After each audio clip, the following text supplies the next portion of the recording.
So there's a hope. To get a landline in Africa, you have to probably wait 100 years. That was my hope about 5, 6, 10 years ago. To get a landline, there is no infrastructure. But man, there must be a special God for Africa. My mom used to say when we were little kids, children, if they fell, it's okay. If they broke their nose, it's okay. If they broke their ankle, it's okay. Fire is the only bad thing. Why? We'll ask her. Because there is a special God for children.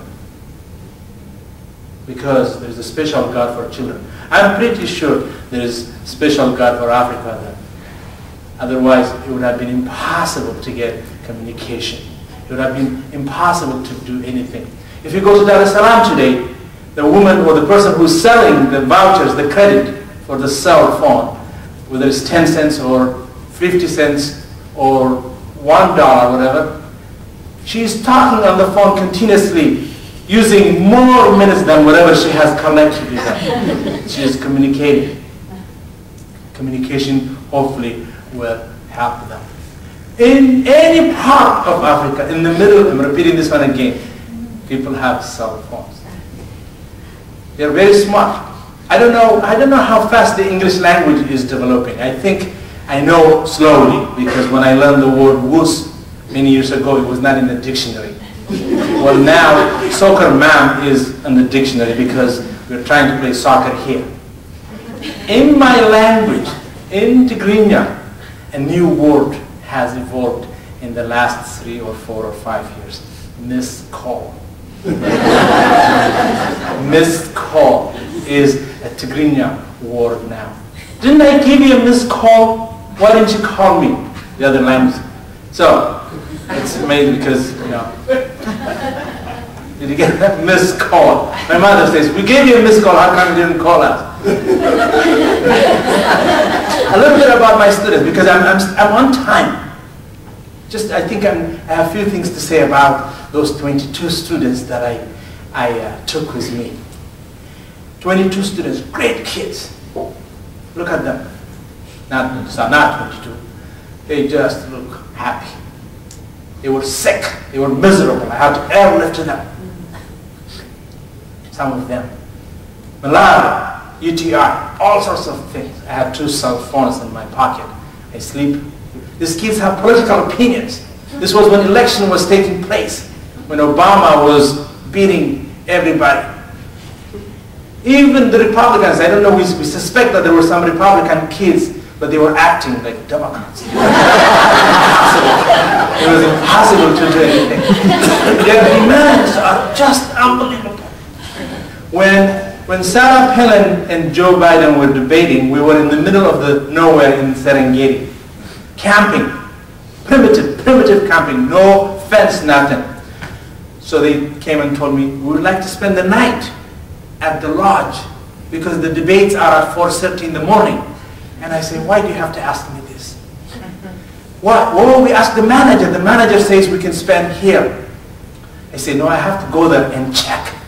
I went to the manager. They did not talk to the manager. It was a bartender who spoke half English, half Kiswahili. They didn't understand what they were asking him.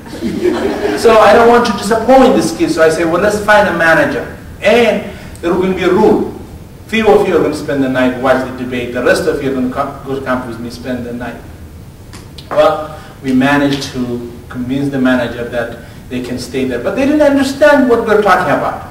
And I told my students, I'm going to buy you the first beer, and this is the first and the last beer. You cannot drink here. You cannot do anything. Well, they managed to stay until 4. They couldn't find the man who turns the generator on. They had to wake up everybody, and then they brought somebody physically. They lifted him up. They said, turn this thing up, and they watched the debate. But the beauty was that it was a big, tough demand, and I have to decide to say yes or no.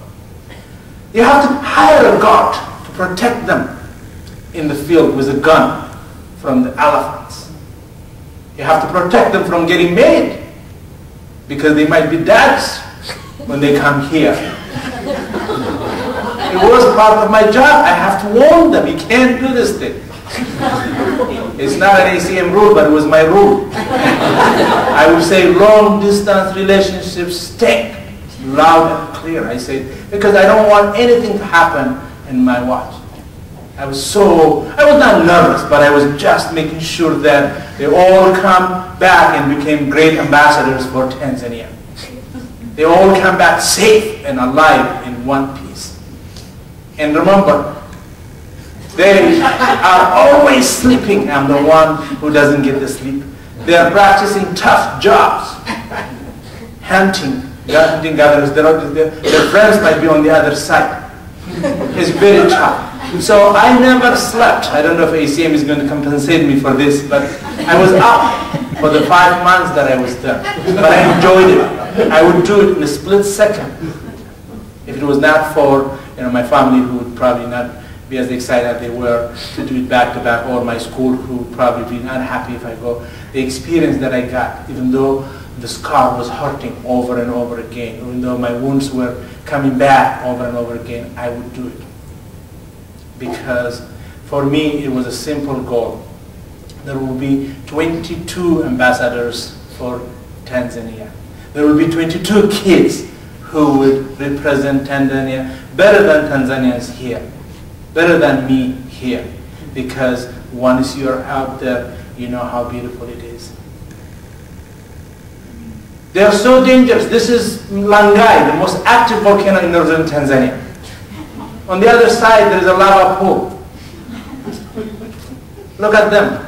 Look at the scale. I mean, this is the camera didn't capture. I didn't take this picture, but they said the camera didn't capture. These guys climbed both Mount Meru and Kilimanjaro. They are very smart. They are very energetic. But one simple slip on that face would have been on the lava pool of Langai that is melting at about 1,000 degrees Celsius. I have to pray hard. I don't know if I have lost my face. I have to pray hard. The only thing is God doesn't speak English on this part of the world. Your prayers have to be in a different language. God doesn't speak English at all on this part of the world. Maybe you have to use the ancient Coptic thing. Those 5.5 months were beautiful. The day I took the students to the airport, I realized there was no sense for me to be back to the campus, to the dome, to the house that I lived. I felt depressed because the students are gone. 22 students. When I said goodbye from the airport, when I went back to my house, I couldn't even get anything done. It was just that how much I enjoyed them, how much I liked it, how much they were very dangerous, how much they were scary. But the experience that I got with them is also as much as theirs, if not more. There are 2 students here in a clinic in the middle of nowhere in Angola, far away, where you can drive only 10 miles per hour. Nobody understands this. A 23 kilometers distance is a 4 hours drive.